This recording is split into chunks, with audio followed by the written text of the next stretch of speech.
꺼져. 청소부가 감히 끼어들어. 대표가 제 밀대를 빼앗아 복도에 내던졌습니다. 저는 무릎이 꺾이며 바닥에 주저앉았어요.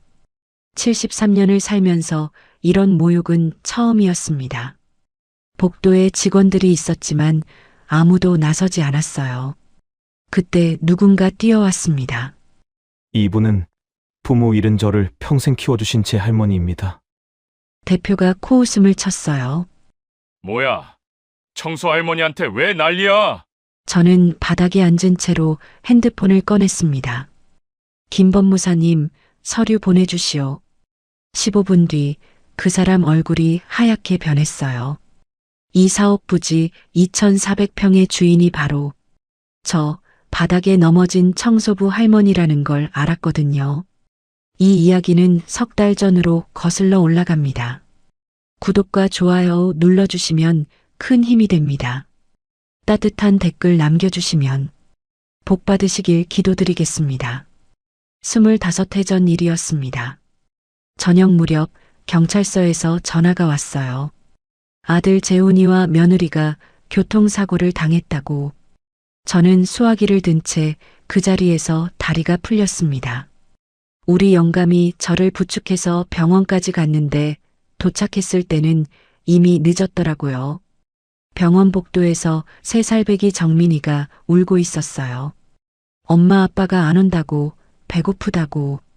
저는 그 아이를 안아 올렸습니다.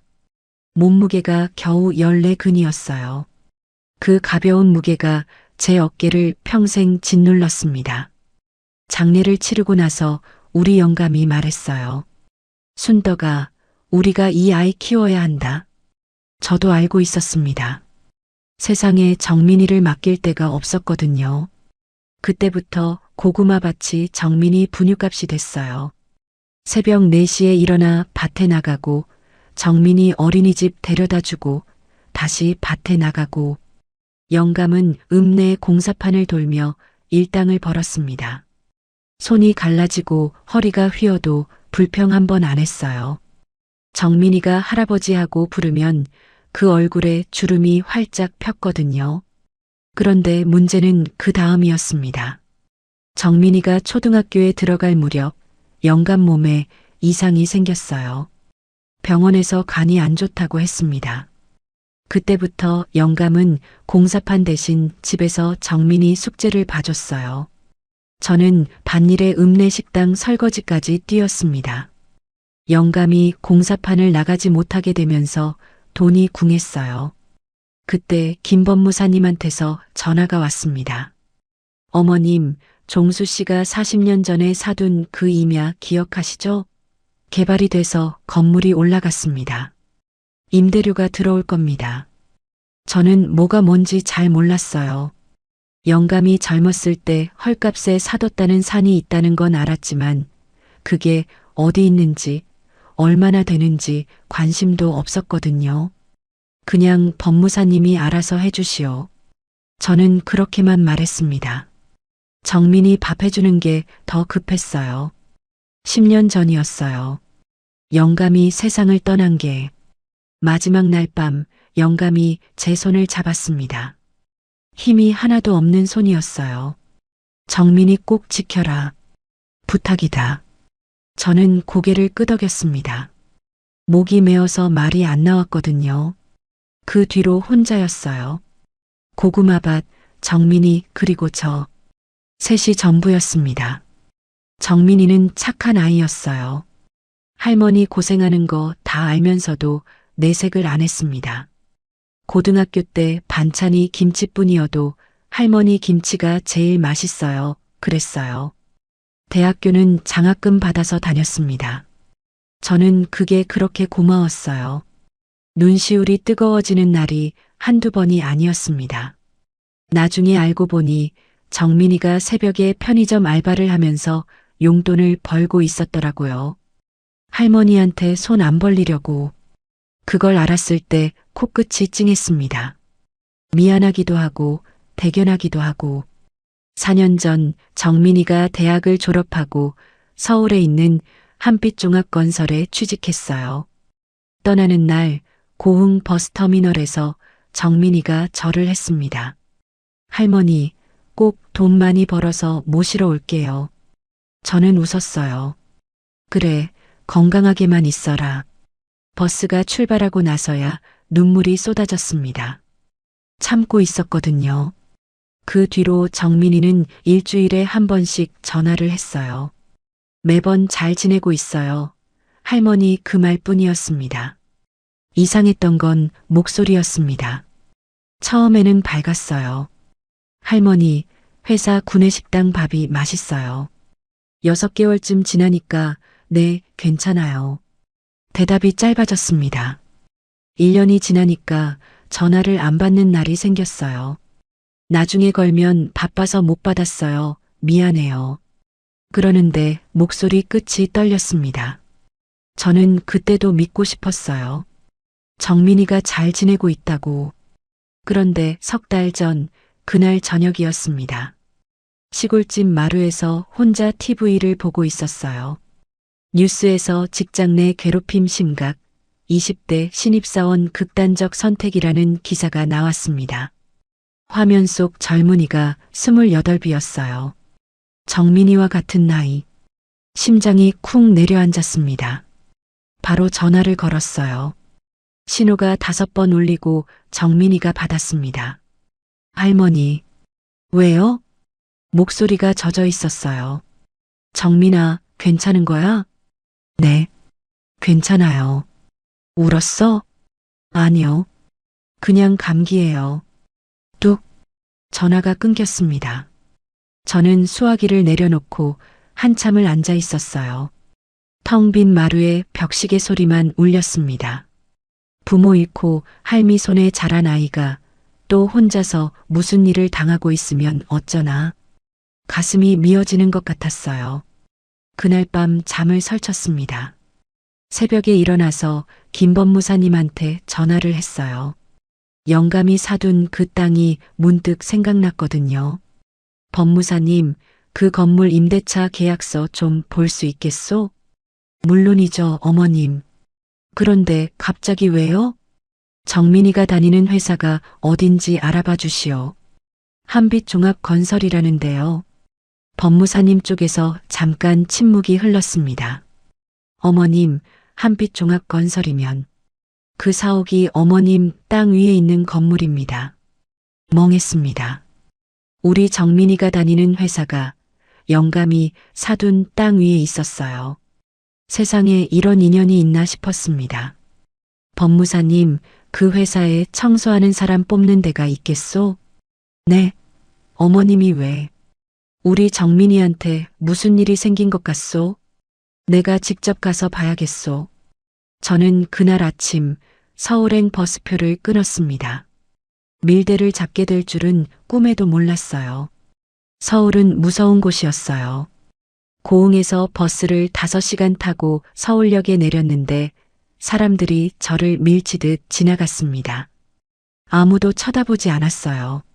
시골에서는 길에서 마주치면 고개를 숙이는데 여기서는 저라는 사람이 없는 것 같았습니다.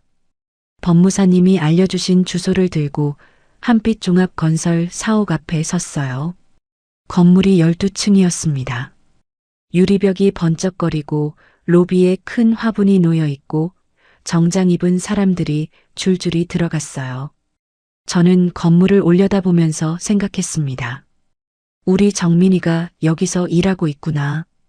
그런데 이상했던 건 건물 옆 골목에 청소 미화원 모집이라는 A사 종이가 붙어 있었다는 거예요. 법무사님이 미리 알아봐 주신 건지 아니면 하늘이 도운 건지 모르겠습니다. 다음 날 아침 면접을 봤어요. 관리실 실장이라는 사람이 저를 위아래로 훑어봤습니다. 연세가 어떻게 되세요? 73입니다. 좀 많으시네. 체력은 괜찮으세요? 평생 농사 지은 사람이에요. 새벽에 일어나는 건 습관이고 허리는 아직 멀쩡합니다. 실장이 고개를 갸웃했어요. 아마 이 나이에 청소하겠다는 사람이 신기했나 봅니다. 새벽 4시부터 아침 7시까지 그리고 저녁 6시 이후 잔업 청소, 괜찮으시겠어요? 저는 속으로 안도했습니다. 새벽과 저녁이면 정민이 출퇴근 시간을 피할 수 있었거든요. 괜찮습니다. 그렇게 저는 한빛종합건설 청소부가 됐어요. 첫날 새벽 4시에 건물에 들어갔습니다. 마스크를 쓰고 모자를 눌렀었어요. 혹시라도 정민이한테 들킬까봐. 복도에 형광등이 다 꺼져 있고 비상등만 켜져 있었습니다. 밀대를 잡고 12층부터 1층까지 내려오면서 바닥을 닦았어요. 고구마 밭에서 호미 잡던 손으로 밀대를 잡으니까 이상하게 손에 딱 맞았습니다. 7층이 정민이네 기획팀이었어요. 정민이 자리를 찾았습니다. 구석이었어요. 창가도 아니고 복도 쪽도 아니고 가장 안쪽 구석. 책상 위에 서류가 산더미처럼 쌓여 있었고 모니터 옆에 작은 사진이 하나 붙어 있었어요. 저였습니다. 고흥집 마당에서 고구마를 들고 웃고 있는 제 사진. 코끝이 찡했어요. 저는 그 사진 앞에 서서 한참을 바라봤습니다. 밀대를 놓을 수가 없었어요. 아침 7시가 되자 건물을 나와야 했습니다. 정문 로비에서 마스크를 고쳐 쓰고 고개를 숙인 채 나오는데 9시 방향에서 정민이가 걸어오고 있었어요. 심장이 멎는 줄 알았습니다. 저는 고개를 더 숙이고 빠른 걸음으로 지나갔어요. 정민이는 저를 보지 못했습니다. 이어폰을 끼고 고개를 숙인 채 걸어가고 있었거든요. 예전에는 허리를 쭉 펴고 씩씩하게 걷던 아이였는데 어깨가 축 처져 있었어요. 그 뒷모습을 보는데 다리에 힘이 풀렸습니다. 건물 뒤 골목 벤치에 앉아서 한참을 울었어요. 소리 없이 마스크 안이 눈물로 젖었습니다. 그날 저녁 정민이한테서 전화가 왔어요. 할머니 잘 계시죠? 시골에서? 응, 고구마 잘 크고 있다. 올해는 풍년일 것 같아. 거짓말이었습니다. 밭은 이웃집 김씨 아저씨한테 맡겨두고 왔거든요. 할머니, 밥은 잘 챙겨 드시고요. 너는? 밥은 먹고 다녀? 네, 당연하죠. 정민이 목소리가 밝은 척하는 게 느껴졌어요. 저도 괜찮은 척했습니다. 둘 다 거짓말을 하고 있었어요. 전화를 끊고 김 법무사님한테 연락했습니다. 법무사님, 제가 여기 들어왔소. 어머님, 무리하지 마시고 일단 지켜만 보세요. 증거가 필요하면 제가 방법을 알려드리겠습니다. 증거요? 녹음이요. 핸드폰으로 녹음 버튼만 누르시면 됩니다. 나중에 법적으로 쓸 수 있게 제가 정리해 드릴게요. 저는 고개를 끄덕였어요. 법무사님이 시키는 대로 하면 된다고 생각했습니다. 일주일이 지났어요. 새벽 청소를 하면서 건물 구조를 익혔습니다.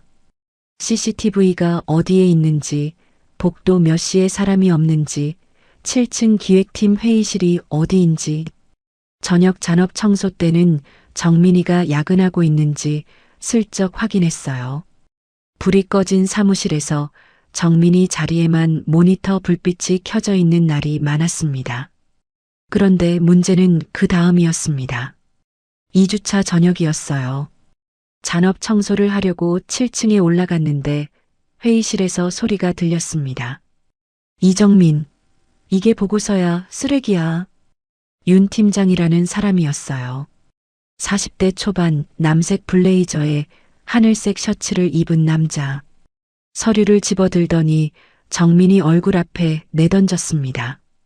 종이가 흩날렸어요. 신입이 이것도 못해? 대학을 뭐 배우러 갔어? 정민이가 고개를 숙인 채 서 있었습니다. 죄송합니다. 죄송하면 다야?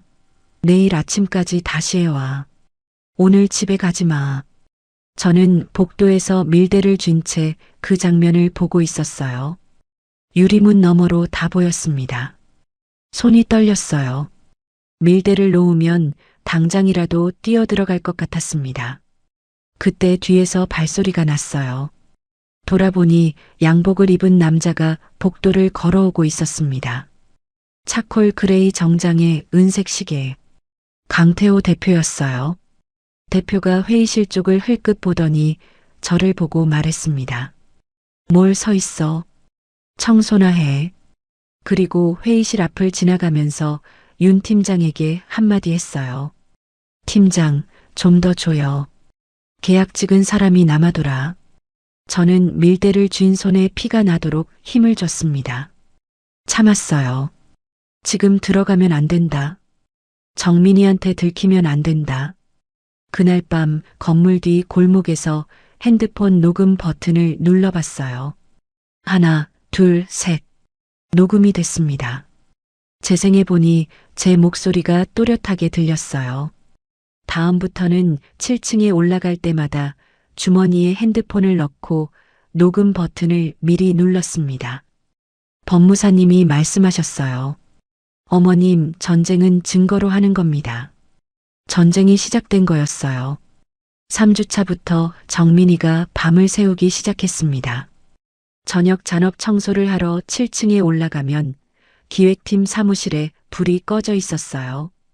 그런데 구석에 모니터 하나가 켜져 있었습니다. 정민이었어요. 혼자 앉아서 키보드를 두드리고 있었습니다. 밤 10시, 11시, 자정이 넘어도 정민이는 자리에서 일어나지 않았어요. 저는 복도에서 밀대질을 하는 척하면서 정민이 자리를 지켜봤습니다.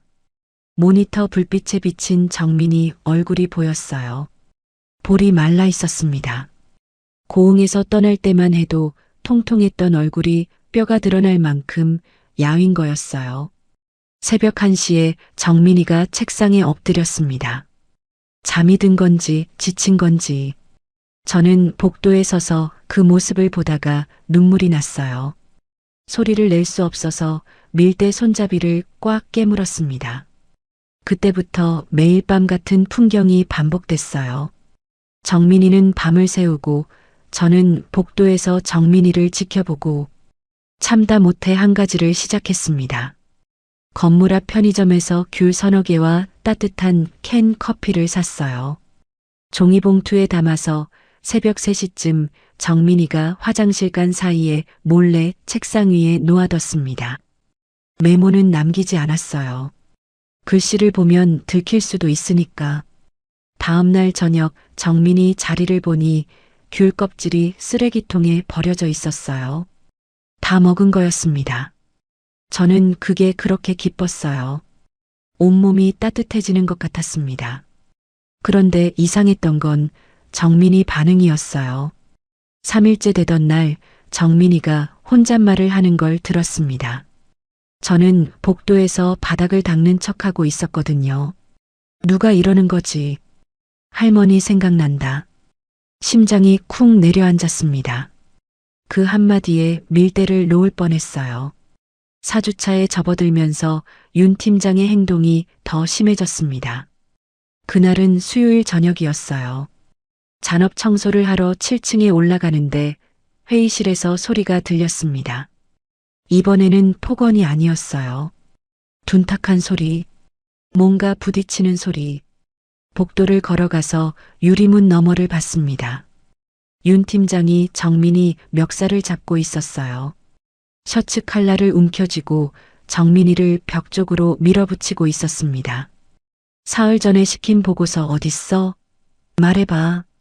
정민이가 팀장의 손을 잡으며 말했어요. 팀장님, 어제 새로 지시하신 건이 있어서 순서가.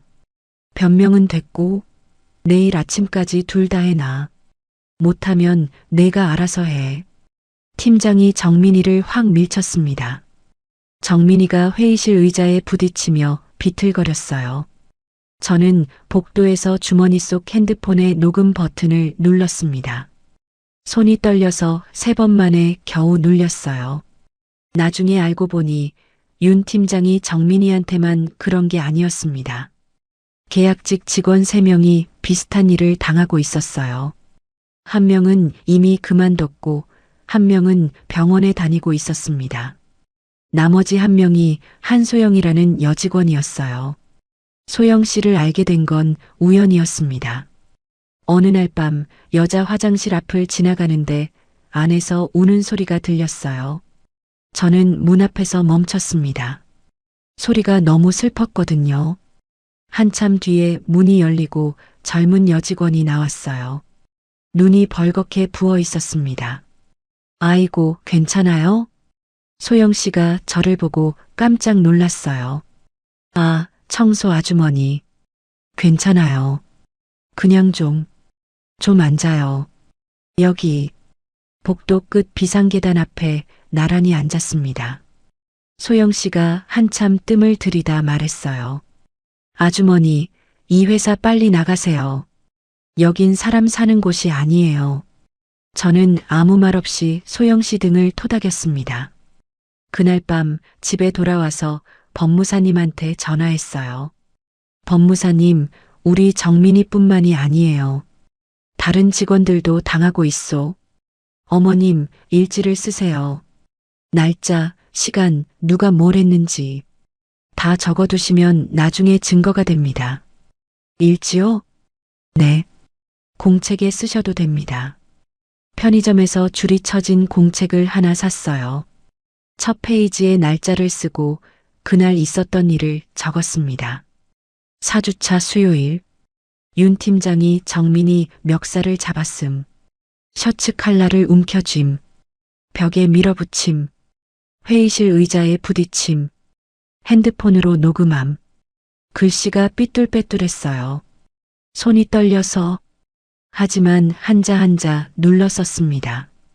그게 끝이 아니었습니다. 5주차 새벽이었어요. 새벽 3시쯤 7층 복도를 닦고 있었는데 갑자기 사무실 문이 열렸습니다. 정민이었어요. 야근하다 화장실에 가려고 나온 거였습니다. 저는 심장이 터질 것 같았어요. 3미터도 안 되는 거리였습니다.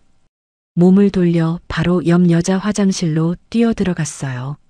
문을 닫고 숨을 죽였습니다. 복도에서 정민이 발소리가 들렸어요. 슬리퍼를 질질 끄는 소리, 남자 화장실 문이 열리고 닫히는 소리. 저는 화장실 안에서 벽에 등을 기대고 주저앉았어요. 다리에 힘이 풀렸거든요. 핸드폰을 꺼내 시간을 봤습니다. 새벽 3시 17분. 정민이가 화장실에서 나가는 소리가 들렸어요. 사무실 문이 다시 닫혔습니다. 저는 5분을 더 기다렸다가 화장실에서 나왔어요. 복도에 아무도 없었습니다. 밀대를 집어들고 다시 바닥을 닦기 시작했어요. 손이 떨려서 밀대가 벽에 부딪혔습니다. 쿵! 소리가 날까봐 겁이 났어요. 그날 새벽 건물을 나와서 골목 벤치에 앉았습니다. 하늘이 아직 어두웠어요. 공책을 꺼내 적었습니다. 5주차. 정민이와 복도에서 마주칠 뻔함. 화장실의 숨음. 들키지 않음. 그 아래에 한 줄을 더 적었어요. 정민아, 할미가 지키고 있다. 조금만 참아라. 아무도 보지 않는 공책이었지만 그렇게라도 쓰지 않으면 버틸 수가 없었습니다. 야근 사진을 찍기 시작한 것도 그 무렵이었어요.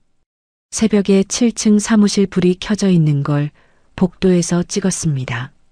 날짜와 시간이 핸드폰에 자동으로 찍혔어요. 법무사님이 사진에 날짜가 나오니까 그게 증거가 됩니다 하셨거든요. 일지가 2페이지, 3페이지, 4페이지로 늘어갔습니다. 녹음 파일도 10개가 넘었어요. 멱살을 잡는 건 시작이었습니다. 진짜 악행은 그 다음이었어요. 6주차였어요. 정민이가 3주 동안 밤을 새운 이유를 알게 됐습니다. 그날 오전 12층 대회의실에서 한빛종합건설 전 직원 회의가 열렸어요. 저는 회의실 밖 복도를 닦고 있었습니다. 유리병 너머로 안이 다 보였거든요. 대형 스크린에 2024 도시재생 프로젝트 제안서라는 제목이 떴어요. 강태호 대표가 단상에 서서 발표를 시작했습니다.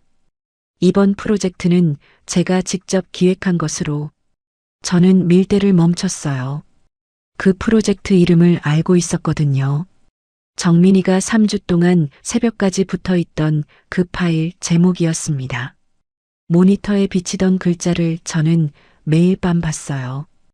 회의실 맨 뒤에 정민이가 앉아 있었습니다. 얼굴이 하얗게 굳어 있었어요. 양손으로 무릎을 꽉 쥐고 고개를 숙인 채 미동도 하지 않았습니다.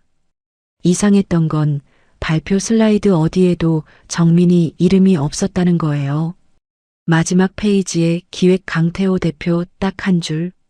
3주 밤낮으로 만든 사람의 이름은 지워져 있었습니다. 회의가 끝나고 직원들이 빠져나갔어요. 저는 복도에서 걸레를 짜는 척하면서 지켜봤습니다. 정민이가 대표를 쫓아갔어요. 복도 끝에서 정민이 목소리가 들렸습니다. 대표님, 그 프로젝트는 제가 제가 3주 동안 작업한 건데요. 제 이름이 빠져 있어서. 대표가 정민이를 돌아봤어요. 눈이 가늘어지면서 입꼬리가 올라갔습니다. 이정민 씨, 지금 나한테 뭐라는 거야? 아닙니다. 다만 제 이름도 같이. 들어봐. 대표가 한 걸음 다가갔어요.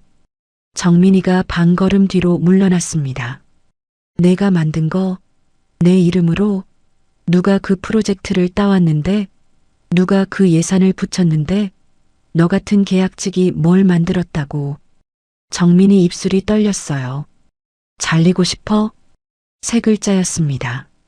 짧았어요. 하지만 그 세 글자가 정민이를 완전히 무너뜨렸습니다. 정민이가 아무 말 없이 고개를 숙였어요. 죄송합니다. 돌아가. 정민이가 돌아서 걸어갔습니다. 어깨가 떨리고 있었어요. 저는 복도 구석에서 주머니 속 핸드폰을 꺼냈어요. 녹음이 돌아가고 있었습니다. 빨간 불이 깜빡이고 있었어요. 그날 밤 법무사님한테 전화했습니다.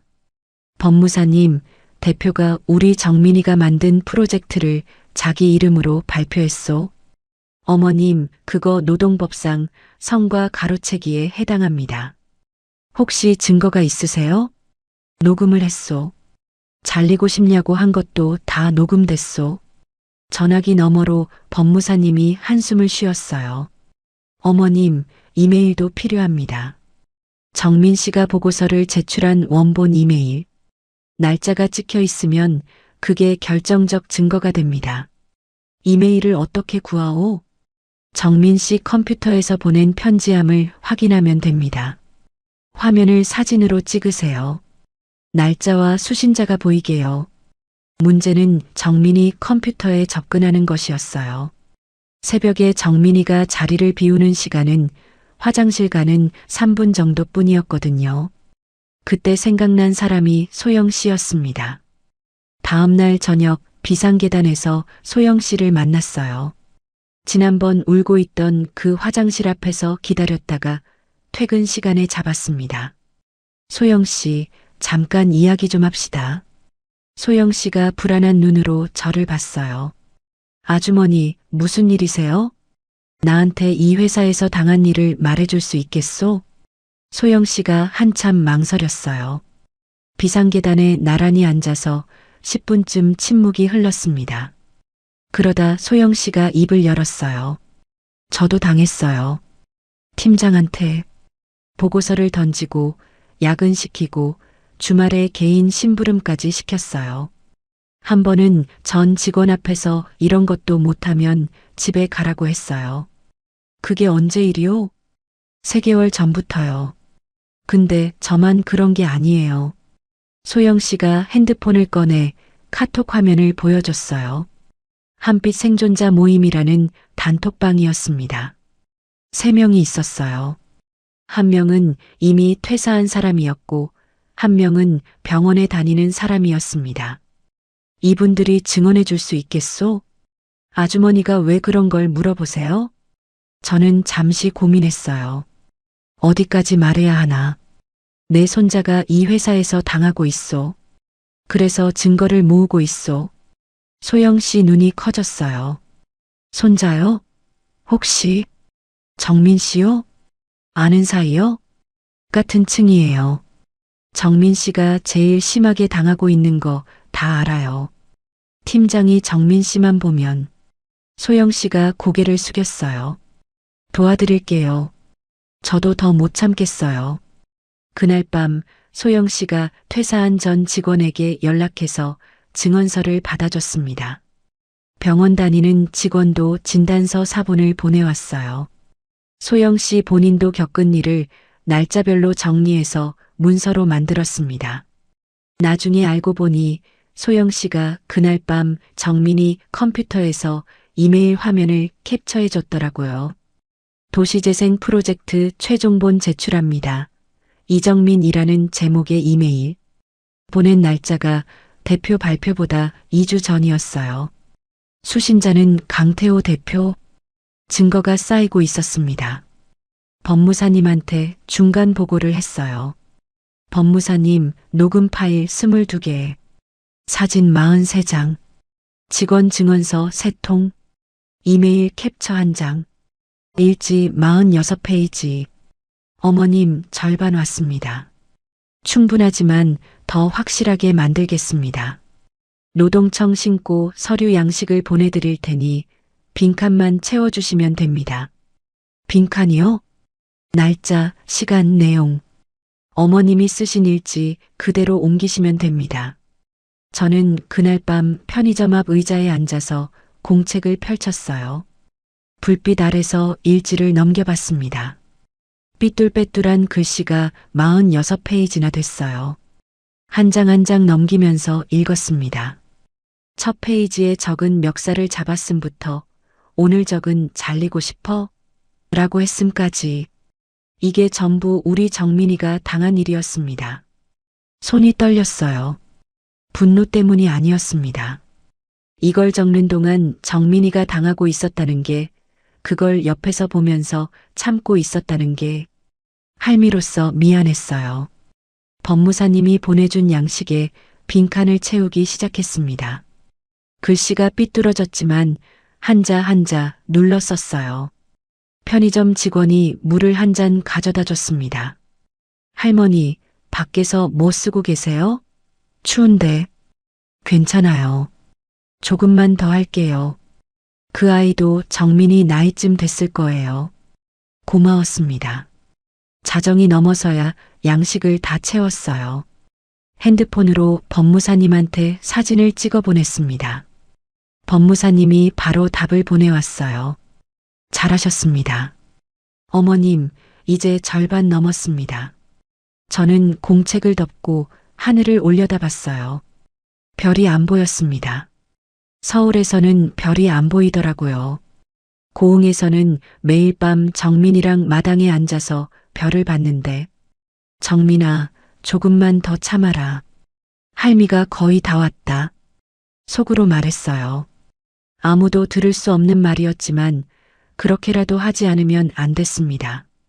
증거는 쌓여가고 있었어요. 그런데 그놈들이 더 큰 짓을 벌일 줄은 몰랐습니다. 8주차. 석 달이 거의 다 되어가고 있었습니다. 그날도 저녁 잔업 청소를 하러 7층에 올라갔어요. 사무실 문을 열기 전에 안에서 목소리가 들렸습니다. 윤 팀장이었어요. 저는 문 앞에서 멈추고 핸드폰 녹음 버튼을 눌렀습니다. 이정민. 네, 팀장님. 이거 뭔가를 탁 내려놓는 소리가 났어요. 저는 문틈으로 살짝 안을 들여다봤습니다. 윤 팀장이 정민이 책상 위에 갈색 봉투를 놓고 있었어요. 뭡니까? 이게 사직서야. 내 이름은 내가 써놨으니까 서명만 해. 사직서요? 정민이 목소리가 떨렸습니다. 팀장님, 저는 사직할 생각이 없습니다. 생각이 있고 없고는 내가 정하는 게 아니야. 윤 팀장이 정민이 의자를 확 돌렸어요. 정민이가 팀장을 올려다봤습니다. 내일 아침까지 안 내면 어떻게 되는지 알지? 대표님한테 내 근무 태도 보고서 올라가. 지각, 업무 미달, 상사 지시 불이행. 다 써놨어. 저는 지각한 적이 없습니다. 내가 없다고 하면 없고 있다고 하면 있는 거야. 팀장이 정민이 어깨를 한 손으로 눌렀습니다. 정민아, 좋게 말할 때 사이네. 이렇게 나가면 그나마 경력에 흠이 안 남아. 나한테 잘려서 나가면 이 바닥에서 다시는 일 못해. 정민이가 아무 말도 하지 않았어요. 고개를 숙인 채 사직서 봉투를 바라보고만 있었습니다. 팀장이 돌아서 나갔어요. 문이 닫혔습니다. 저는 복도 벽에 바짝 붙어 숨을 죽였어요. 팀장이 엘리베이터를 타고 내려가는 소리가 들렸습니다. 녹음을 확인했어요. 8분 42초. 사직서 강요, 허위 보고서, 협박, 어깨 누르기. 전부 들어 있었습니다. 나중에 알고 보니 윤 팀장이 허위 근무 태도 보고서를 이미 작성해 놓았더라고요. 소영 씨가 팀장 프린터 출력물을 확인해 줬습니다. 정민이가 지각한 적 없는 날짜에 지각이라고 적혀 있었어요. 야근을 시켜놓고 업무 미달이라고 적었습니다. 이건 사직서 강요가 아니었어요. 계획된 퇴사 공작이었습니다. 사무실 안이 조용해진 뒤 저는 문을 살짝 열고 안을 봤어요. 정민이가 혼자 앉아 있었습니다. 사무실에 불은 켜져 있었지만 다른 직원은 모두 퇴근한 뒤였어요. 정민이 자리에만 사람이 있었습니다. 사직서 봉투를 양손으로 들고 멍하니 앞을 바라보고 있었어요. 모니터 옆에 제 사진이 보였습니다. 고흥 마당에서 고구마 들고 웃고 있는 그 사진. 정민이가 천천히 제 사진을 바라봤어요. 그리고 입을 열었습니다. 할머니. 그 한마디에 제 다리가 풀렸어요. 복도에서 주저앉을 뻔했습니다.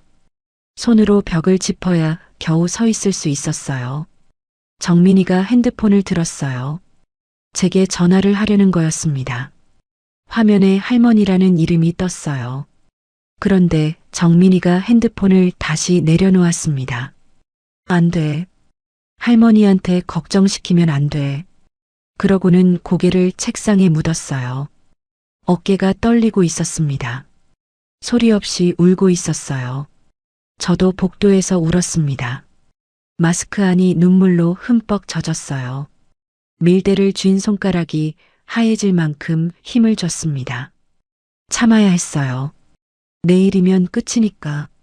복도를 빠져나와 건물 뒤 골목으로 갔습니다.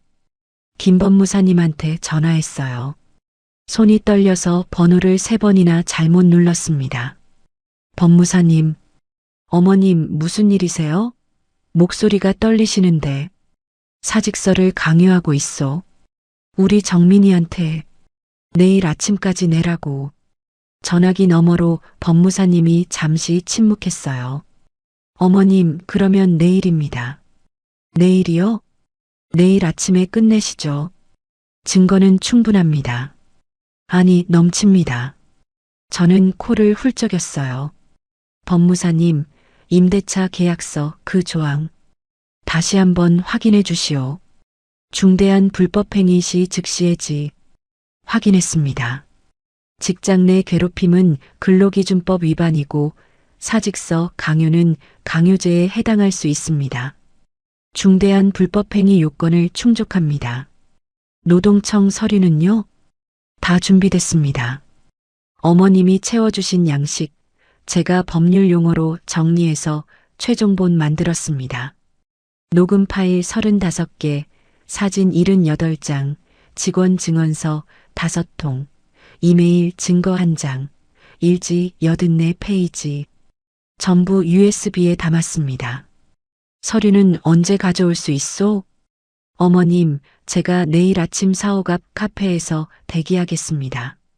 등기부등본, 임대차 계약서 원본, 노동청 신고 서류, 증거 USB, 전부 가지고 갑니다.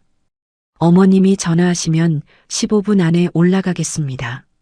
전화를 끊고 골목 벤치에 앉았어요.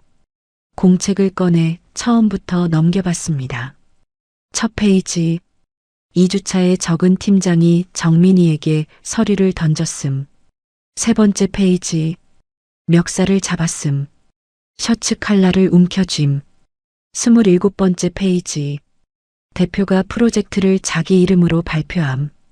48번째 페이지. 잘리고 싶어? 라고 했음. 오늘 적은 84번째 페이지. 사직서 강요. 내일까지 서명하라고 협박. 석 달이었습니다. 석 달 동안 새벽에 일어나 밀대를 잡고 밤에 녹음 버튼을 누르고 공책에 한자 한자 적었어요. 손이 갈라지고 무릎이 시리고 허리가 아팠습니다.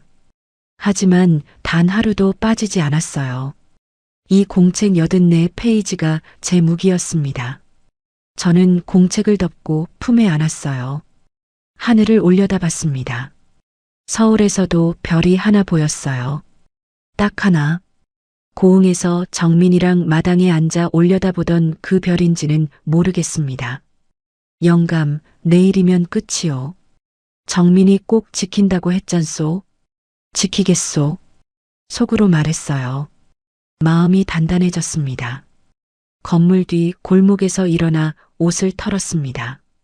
내일 입을 작업복을 확인했어요. 발엔 네이비 조끼, 밝은 회색 셔츠, 짙은 회색 바지.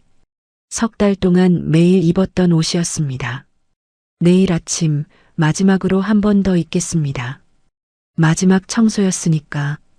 하숙방에 돌아가서 핸드폰을 충전기에 꽂았어요. 녹음 파일 목록을 확인했습니다. 35개. 마지막 파일이 오늘 녹음한 8분 42초짜리였어요. 재생 버튼을 눌러봤습니다. 내일 아침까지 안 내면 어떻게 되는지 알지? 윤 팀장 목소리가 또렷하게 들렸어요. 저는 핸드폰을 내려놓고 눈을 감았습니다. 내일이면 끝입니다. 다음 날 아침이 밝았습니다. 새벽 4시에 건물에 들어갔어요. 마지막 청소였습니다.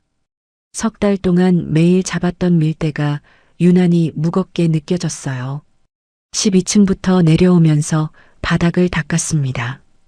평소와 똑같이 11층, 10층, 9층. 복도마다 형광등 불빛이 차갑게 내려왔어요. 밀대가 타일 바닥을 쓸 때마다 쉭, 쉭 소리가 울렸습니다. 석 달 동안 들었던 소리였어요. 8층을 지나 7층에 도착했습니다. 정민이네 기획팀. 사무실 안을 들여다봤어요. 정민이 자리에 불이 꺼져 있었습니다. 어젯밤에는 돌아갔나 봅니다. 책상 위에 갈색 봉투가 그대로 놓여 있었어요. 사직서. 서명은 안 했더라고요. 저는 안도했어요. 동시에 마음이 급해졌습니다. 오늘 아침 윤 팀장이 출근하면 사직서를 확인할 거였거든요. 서명이 안 되어 있으면 무슨 짓을 할지 몰랐습니다. 7층 복도를 닫고 6층, 5층, 4층 내려오면서 한 층 한 층 석 달간의 기억이 스쳤어요. 처음 이 건물에 들어왔을 때, 정민이 자리에서 제 사진을 발견했을 때, 귤을 몰래 놓아뒀을 때, 멱살 잡히는 정민이를 보면서 밀대를 꽉 쥐었을 때, 화장실에 숨어 숨을 죽였을 때, 편의점 앞에서 공책에 한자 한자 적었을 때, 1층 로비에 도착했습니다. 아침 7시, 로비 유리창 너머로 해가 뜨고 있었어요. 주황색 빛이 유리벽을 타고 로비 바닥에 번졌습니다. 밀대를 세워놓고 유리창 앞에 섰어요. 햇빛이 따뜻했습니다. 오늘로 끝이다. 속으로 말하고 밀대를 다시 집었습니다. 김 법무사님한테 문자를 보냈어요. 법무사님, 저 준비됐소. 카페에서 대기해 주시오. 답장이 바로 왔습니다. 이미 와 있습니다. 서류 전부 가져왔습니다. 저는 핸드폰을 주머니에 넣고 밀대를 들었어요. 아침 청소구역이 아직 남아 있었거든요. 마지막까지 청소부였으니까. 9시가 넘자 직원들이 출근하기 시작했습니다. 저는 1층 로비에서 바닥을 닦는 척하면서 정민이를 기다렸어요. 9시 10분 정민이가 정문으로 들어왔습니다. 어깨가 처져 있었고 얼굴이 창백했어요. 어젯밤 많이 울었나 봅니다. 정민이가 엘리베이터에 탔어요. 7층 버튼을 누르는 걸 봤습니다. 15분 뒤 7층에서 소리가 들렸어요. 저는 밀대를 들고 엘리베이터를 탔습니다. 7층 복도에 도착하자 회의실에서 소리가 새어나왔어요. 사직서 안 냈지? 윤 팀장이었습니다. 팀장님, 저는 사직할 수 없습니다. 정민이 목소리가 떨리지만 단호했어요. 어젯밤 사이에 뭔가 결심을 한 것 같았습니다. 뭐, 지금 나한테 대드는 거야? 소리가 커졌어요. 저는 복도를 걸어 회의실 앞으로 갔습니다. 유리문 너머로 윤 팀장이 정민이 서류를 바닥에 쓸어버리는 게 보였어요. 종이가 흩날렸습니다. 정민이가 주먹을 꽉 쥔 채 서 있었어요. 내가 여기서 못 나가게 만들어줄까? 대표님한테 보고 올라가면 넌 그날로 끝이야. 저는 더 이상 참을 수 없었습니다. 회의실 문을 열고 들어갔어요. 그만하시오. 윤 팀장이 돌아봤습니다. 뭐야, 청소 할머니가 왜 여기 있어? 이 사람한테 손대지 마시오. 미쳤나? 나가. 그때 뒤에서 발소리가 들렸어요. 강태호 대표가 회의실로 들어왔습니다. 누가 불렀는지 모르겠어요. 아마 팀장이 아까 전화를 한 것 같았습니다. 대표가 상황을 보더니 눈살을 찌푸렸어요. 뭐야, 이게 무슨 상황이야? 윤 팀장이 빠르게 말했습니다. 대표님, 이 청소 할머니가 갑자기 난입해서 청소부가 감히 사무실에 왜 들어와? 대표가 저를 봤어요. 눈이 가늘어졌습니다. 나가. 저는 움직이지 않았어요. 못 들었어? 나가라고. 대표가 한 걸음 다가오더니 제 밀대를 움켜잡았습니다. 꺼져. 청소부가 감히 끼어들어. 밀대를 확 빼앗아 복도에 내던졌어요. 밀대가 타일 바닥에 부딪히면서 쨍 하는 소리가 났습니다. 그 충격에 제 몸이 흔들렸어요. 무릎이 꺾이면서 바닥에 주저앉았습니다. 오른쪽 무릎에 통증이 왔어요. 손으로 바닥을 짚었지만 힘이 없었습니다. 복도에 직원 대여섯 명이 멈춰서서 보고 있었어요. 아무도 나서지 않았습니다. 73년을 살면서 이런 모욕은 처음이었습니다. 고구마밭에서 호미를 잡던 손으로 밀대를 잡고 석 달을 버텼는데 이 바닥에 쓰러지는 게 제 마지막은 아니었어요. 그때 누군가 뛰어왔습니다. 할머니. 정민이가 회의실에서 뛰어나와 제 앞에 무릎을 꿇었어요. 제 어깨를 잡고 얼굴을 들여다봤습니다. 할머니, 괜찮으세요? 다치셨어요? 정민이 눈에 눈물이 가득했어요. 대표가 뒤에서 말했습니다. 뭐야, 청소 할머니한테 왜 난리야? 정민이가 천천히 일어섰어요. 눈물을 닦지 않은 채 대표를 똑바로 쳐다봤습니다. 이분은 목소리가 떨렸어요. 부모 잃은 저를 평생 키워주신 제 할머니입니다. 복도가 조용해졌어요. 직원들이 숨을 죽였습니다. 대표가 얼굴을 찡그렸어요. 뭐, 할머니? 청소 할머니가 내 할머니라고? 대표가 코웃음을 쳤어요. 그래서 할머니가 청소하러 여기까지 왔다? 눈물 나게 감동적이네. 윤 팀장이 옆에서 킥킥 웃었습니다. 저는 바닥에 앉은 채로 핸드폰을 꺼냈어요. 손이 떨렸지만 번호를 눌렀습니다. 김 법무사님, 올라오시오. 서류 다 가지고. 전화를 끊고 대표를 올려다봤습니다. 대표가 어이없다는 표정으로 저를 내려다보고 있었어요. 저는 천천히 바닥에서 일어났습니다. 정민이가 팔을 잡아 부축해줬어요.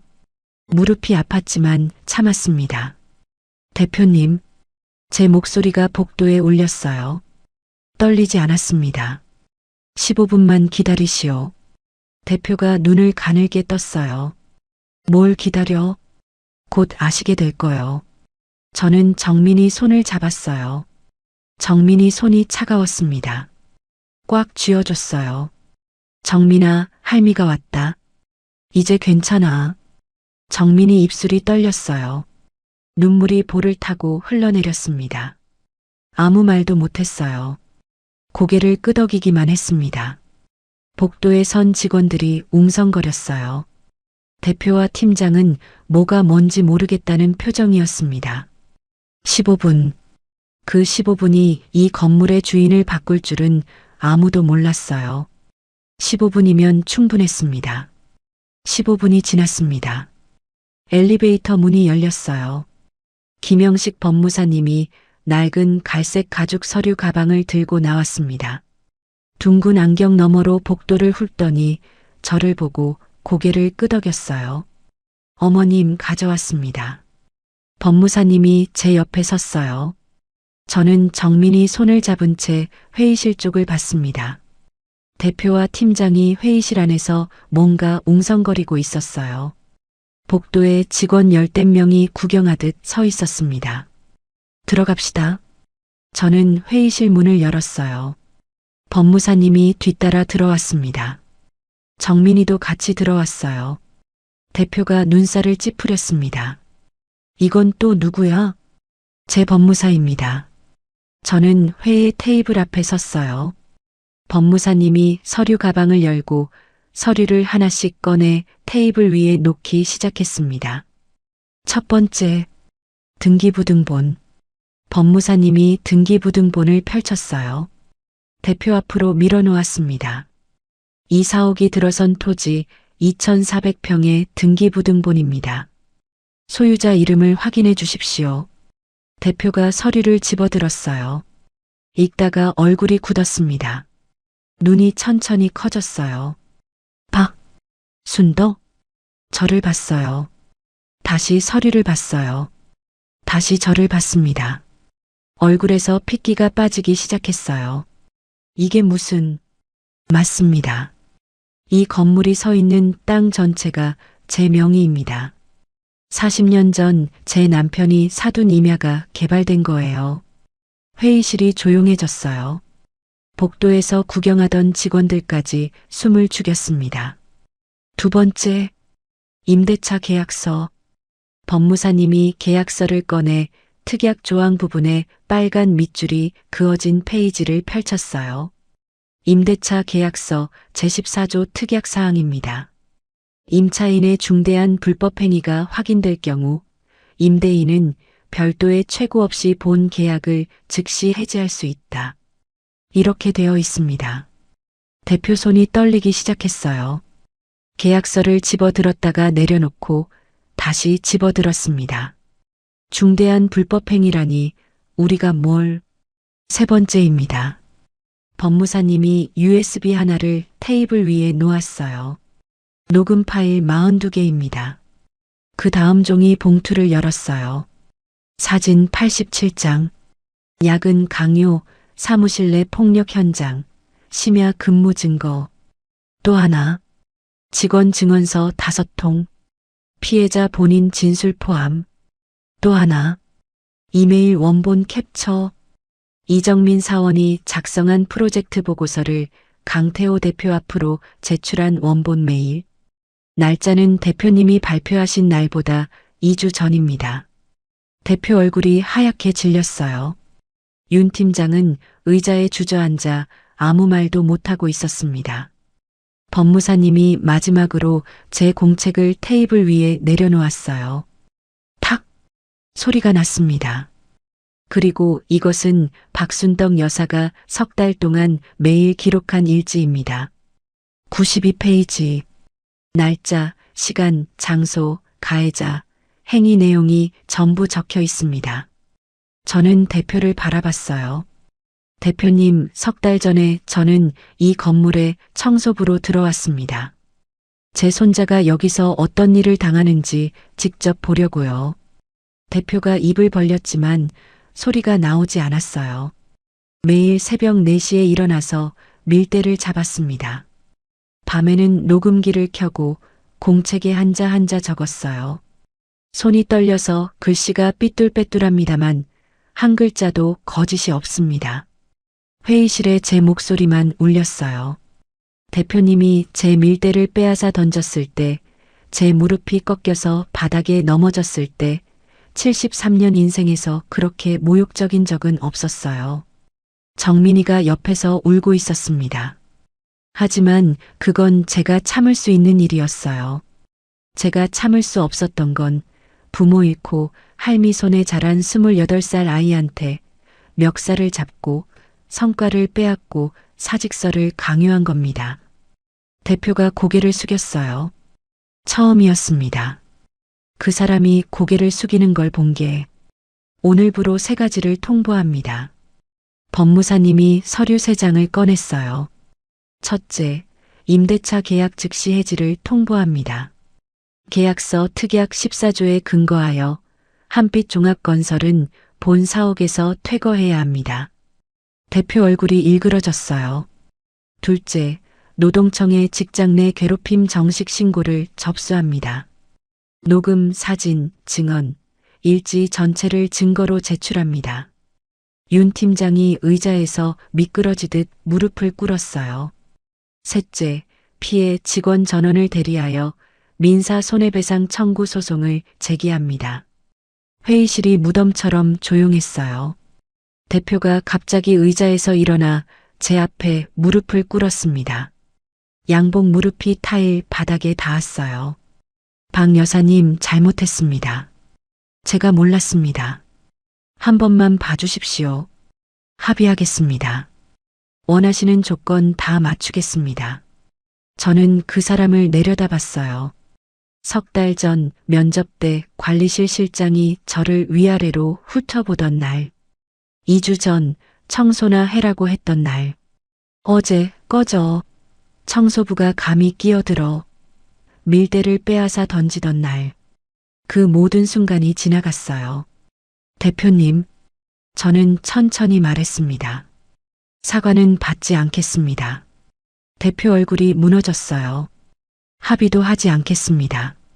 잘못은 잘못한 만큼 치러야 합니다. 윤 팀장이 기어오듯 다가와 바닥에 이마를 찧었어요. 잘못했습니다. 제발 한 번만. 팀장님, 우리 정민이 멱살을 잡을 때, 사직서를 강요할 때, 한 번만 봐달라는 말은 없었지요? 팀장이 아무 말도 못했어요. 바닥에 이마를 대고 떨기만 했습니다. 저는 정민이를 봤어요. 정민이가 서류를 보고 있었습니다. 등기부등본에 적힌 제 이름 박순덕. 그 아래에 적힌 토지 면적 2,400평. 정민이 눈에서 눈물이 멈추지 않았어요. 할머니, 이 땅이 할머니 거였어요? 할아버지가 사둔 거다. 나도 몰랐어. 여기서 매일 청소를, 밀대 잡는 게 뭐 대단한 거라고. 너 지키는 건데. 정민이가 제 손을 잡았어요. 꽉. 이번에는 정민이 손이 따뜻했습니다. 할머니, 여기서도 나 지켜주고 있었어요. 저는 웃었어요. 3달 만에 처음 웃었습니다. 법무사님이 서류를 정리하면서 말했어요. 강 대표님, 윤 팀장님, 해지 통보서에 서명해 주십시오. 서명 거부 시 법적 절차가 즉시 개시됩니다. 대표가 떨리는 손으로 펜을 잡았어요. 서명했습니다. 팀장도 서명했어요. 복도에서 지켜보던 직원들 사이에서 소영 씨가 나왔어요. 소영 씨도 울고 있었습니다. 아주머니, 아니 할머님, 감사합니다. 저는 소영 씨 손을 잡았어요. 소영 씨, 고마운 건 나요. 당신이 도와준 덕분이요. 회의실을 나왔습니다. 복도에 밀대가 쓰러져 있었어요. 아까 대표가 빼앗아 던진 그 밀대 손잡이가 갈라져 있었습니다. 저는 그 밀대를 집어들었어요. 3달 동안 매일 잡았던 밀대, 정민이를 지키기 위해 잡았던 밀대. 정민이가 물었어요. 할머니, 그거 어디 가져가세요? 가져가야지. 이 밀대가 나 대신 3달을 버텨줬는데. 정민이가 피식 웃었어요. 3달 만에 처음 보는 정민이 웃음이었습니다. 건물을 나왔어요. 아침 햇살이 밝았습니다. 밀대를 오른손에 들고 왼손으로 정민이 팔을 잡고 사옥 앞 보도를 걸었어요. 뒤에서 대표와 팀장이 쓰러지듯 의자에 앉는 소리가 들렸습니다. 돌아보지 않았어요. 1년이 지났습니다. 한빛종합건설은 사옥에서 퇴거했어요. 서울 외곽 작은 건물로 이전했는데 노동청 조사와 민사소송이 겹치면서 경영난에 빠졌다고 합니다. 강태호 대표는 직장 내 괴롭힘 혐의로 검찰 조사를 받고 있어요. 윤상철 팀장은 업계에서 완전히 퇴출됐습니다. 어디로 갔는지도 모른다고 해요. 소영 씨와 피해 직원들은 손해배상 소송에서 승소했어요. 소영 씨는 다른 회사에 자리를 잡았습니다. 가끔 정민이한테 연락이 온다고 해요. 정민이는 새 회사에 들어갔습니다. 면접 때 전 회사에서 있었던 일을 물어봤대요. 정민이가 솔직하게 다 말했답니다. 면접관이 힘들었겠다고 했대요. 입사한 뒤로 팀장이 잘 챙겨준다고 합니다. 지난 가을 정민이가 고흥에 내려왔어요. 할머니, 서울에 같이 올라가요. 서울은 시끄럽다. 나는 여기가 좋아. 그럼 제가 주말마다 내려올게요. 올 것 없어. 너 바쁘잖아. 바쁘면 뭐가 중요해요. 할머니가 중요하지. 정민이가 정말 주말마다 내려왔어요. 금요일 저녁 버스를 타고 토요일 아침에 도착해서 일요일 저녁에 올라갔습니다. 올 봄 같이 고구마를 심었어요. 정민이가 호미를 잡는데 서툴러서 웃음이 났어요. 할머니, 이거 어렵네. 그래서 할미가 평생 한 거다. 할머니 손 진짜 대단해요. 이 손이 밀대도 잡았다. 정민이가 피식 웃었어요. 저는 호미를 놓고 정민이를 봤습니다. 어깨가 펴져 있었어요. 얼굴에 살이 올라 통통해졌습니다. 고흥에서 떠날 때 그 모습이 돌아온 거였어요. 마당에 앉아서 하늘을 올려다봤어요. 고흥 하늘에는 별이 많았습니다. 서울에서는 하나밖에 안 보이던 별이 여기서는 셀 수도 없이 쏟아졌어요. 할머니, 왜? 그 밀대 아직 있어요? 집 마루 한쪽에 세워둔 밀대를 가리킨 거였어요. 손잡이가 갈라진 그 밀대. 석 달 동안 매일 잡았던 밀대. 버리지 못하겠더라. 그게 할미 전우 같은 거야. 정민이가 웃었어요. 저도 웃었습니다. 봄바람이 불었어요. 고구마 밭에서 흙냄새가 났습니다. 정민이가 제 어깨에 기대왔어요. 무겁지 않았습니다. 25년 전 3살배기 정민이를 안아 올렸을 때 겨우 14근이었어요. 그 무게가 저를 여기까지 데려왔습니다.